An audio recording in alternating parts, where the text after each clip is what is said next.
iGaming industry, you can imagine that the change has been profound as we were starting in an era pre-ChatGPT, and with ChatGPT everything changed. You obviously believed in this particular space, AI and machine learning, because you invested your career in this direction over the last few years. You did it at a time when a lot of other people weren't. I'm not surprised about the productivity gain. We just needed the operational chance to prove it and to put the models at the right place. It's also about the angle of attack in the operation. How has that evolved? We now have a very large suite of results already that prove what we are talking about and show the real value of it. Hello and welcome to the G3 podcast. Today's guest is Eberhard Dürrschmid, the CEO of Golden Whale, who's here to discuss the gaming industry's attitude towards an adoption of machine learning and AI technologies. Eberhard, thank you very much for coming on. Hello, William. Thank you very much for having me today. So as I touched on in that brief introduction, how has the gaming industry's attitude towards machine learning and AI changed since Golden Whale was founded by yourself in March 2022? And kind of second to that, how would you say the sophistication of those technologies has changed over the last 3 years? Mm-hmm. Well, from the iGaming industry, you can imagine that the change has been profound as we were starting in an era pre-ChatGPT, and there was some interest, diverse across companies, but to some certain extent, some of our potential clients are still viewed that as a bit of black magic or something very much in the future. And with ChatGPT, everything changed. Everybody knew immediately when getting in touch with this new tool that this is here and it's improving rapidly. And every company that wants to stay relevant and that wants to run operations economically will have to be aware of this technology and use it to a reasonable extent. And the second part of your question, the sophistication part, on every level and really quick, so quick that we have even a room full of experts has problems adopting to the speed of change that we are experiencing now. This goes through every layer of the technology there, starting with data engineering, where we permanently learn how to tackle huge volumes in real time and more reliably than ever before, and goes across models, model performance, model variety, and from that on into system complexity overhaul. How to implement this in a reasonable way in the very operations. So all of this brings huge productivity gains to every level of operations. We are talking 100 to 200% easily across even quite simple use cases, I would say. I remember stepping away from our previous podcast, which was shortly after the pandemic, and Golden Whale had just been founded. I remember my overriding feeling walking away from that was going, I remember yourself, because you founded GreenTube, very successful, and you've got a very experienced team around you. But I remember just thinking, what an odd direction to go in. Yes, it's technology, but AI, machine learning, that's all stuff for the future. It's not really something that was massive in at least iGaming consciousness at the time. So what kind of advantages has that given you, that kind of 3 years that you've had compared to other companies that are entering this space only now? Well, we created a team and we created a technology that is very much adopted to the verticals we are talking to. So we can come into almost every iGaming operation now and are ridiculously easy to work with, because we attach to almost everything that's built. Is it a legacy system or a relatively modern data engineering infrastructure? And what we built really fits the cases that most urgently tackled by ML or AI to reap benefits from this technology. And we've now built a solution set already that goes very deep from data engineering to the very use case and scope definition that create value fast, talking and working with our partners. And how has the technology changed over the last, we'll say the last 12 months even, because it's moving so fast? How has your machine learning solution, I believe it's called Foundation, how has that evolved? Yes. Beginning when we last talked, a lot of the concepts were theoretical. We now have a very large suite of results already that prove what we are talking about and show the real value of it.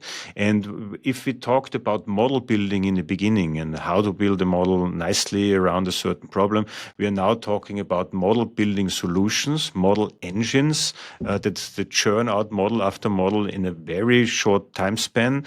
And from that, then we go already into agentic workflows. We are now building agentic workflows around the core of the models to tackle the operational and automation tasks that come with that. If you have this power once to be so specific with your predictions, you also need the power to apply it as soon as possible. And also there, AI and ML can help us to increase productivity of those systems massively. So these modules, that's what they're called, isn't it? These AI and machine learning modules. How do the integration processes for those differ depending on the size of the platform and the age of the existing tech stack? You touched before on legacy platforms. How do you make them adaptable to the point at which you can attach them to a monolithic legacy system and also the kind of latest spanking model? Yes, this is exactly what I meant before, being easy to work with. For the operator side, for the data source, it is always the same. We ask, what do you have? And we then adopt our ingestion structure to whatever is there. And we now have 300 plus integrations under our belt across more than 30 jurisdictions. And it's very easy now for us to foresee how to find the route of least resistance with a partner. We know that we come into already competent and complex systems, and we know that we have to adopt the structure and the source to the source of the data that we work with. So it's always the answer to your question, to be more concrete, is it's always the same. We ask, what do you have? And we then build the pipe with the least effort on your side for us to work with you. And are you typically onboarding clients that are either, I don't know, entering new markets, they're changing platform architecture themselves, they're adopting a new approach to data analytics? What is the main driver for new business, or is it a mix of all three? It's a mix of all three. It's very diverse, but what we now do in sales and also talking to our partners, the main driver are results. We now can show that we outperform on campaign level 50 to 100% the legacy systems that are in place in the market. The in-house teams, to a certain extent, profit massively from that. On the CRM and engagement side, they profit massively on the user acquisition side to a certain extent. And the C-level also profits massively because they can run their operations in a far higher level of optimization with the same team, with the same headcount below that. So this is the promise of AI and ML. And this is now a reality to a certain extent with the use cases that can specifically be addressed in iGaming, especially.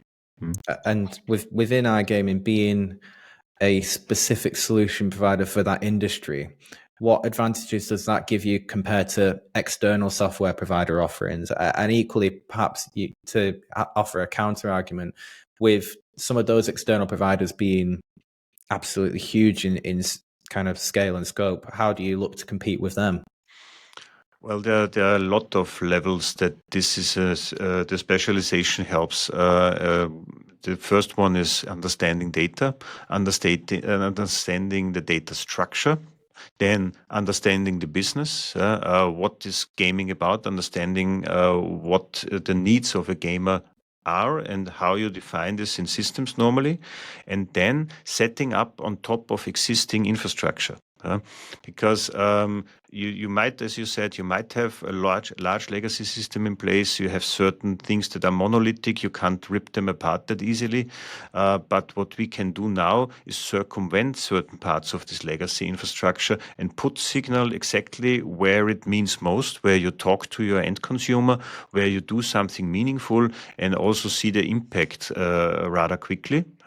And all of this cannot be achieved with an external, another big monolithic solution, where we still are in the danger of creating a Netscape moment or something like that by just interchanging big chunks of software and then not learning fast enough how to use the new one. So we can be rather incremental. We can be use case per use case, and this is also why we call it modules, as you already stated, because we can be applied to existing structures. And what are the typical modules that you're integrating? Are there more popular ones than others?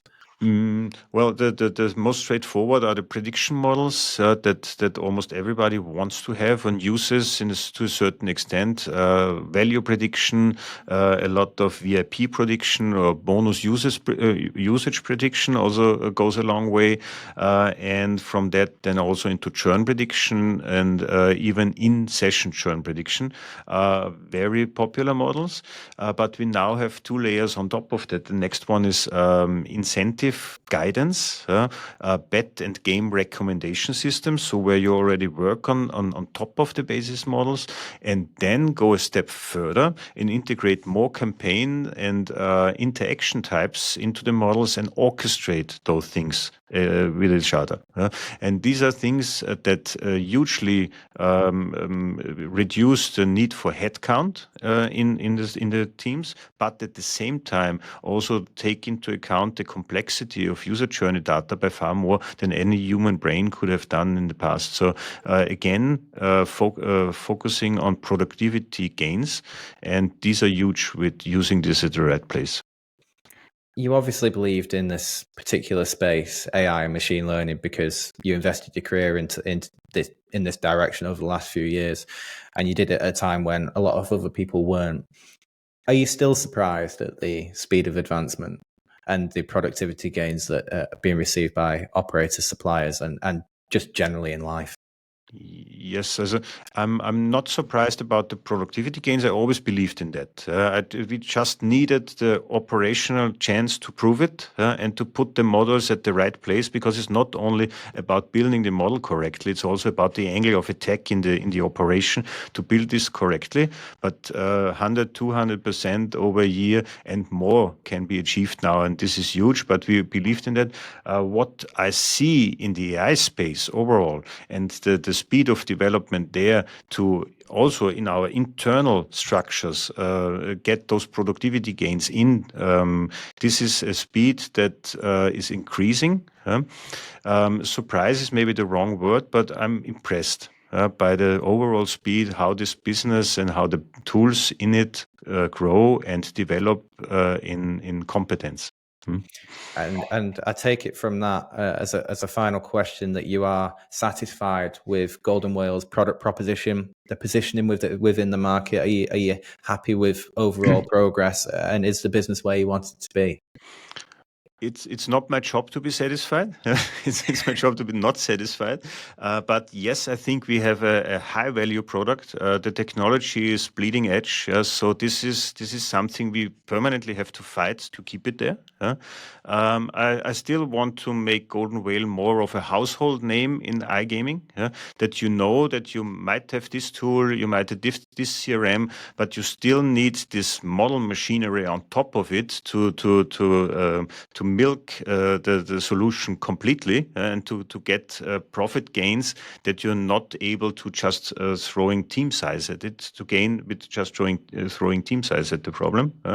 So yes, with this growth benefits that we bring, our growth is satisfying. I would say we will be sixfold at the end of this year, but with the productivity gains we bring, this could even be quicker. So I also try to improve that. and to where it's going and where the next big jumps are to be seen, we will implement agentic workflows by far more now in our daily operations and internally and also towards our customers, because I think we are rapidly growing into an age of agents as a service. And we now have we now have a complete solution of models that we can work with at the precise detailed parts of the business, and building now overarching structure of agents that can work with these models into the situations our customers are and improve their situations on a daily basis. This will be a next big step for our customers, for their productivity, and for us on a technological basis. Eberhard, thanks once again. Insightful as ever, and truly interested to see where Golden Whale goes next. Thank you, William. Thank you for having me today, and thank you for your interest in our solutions.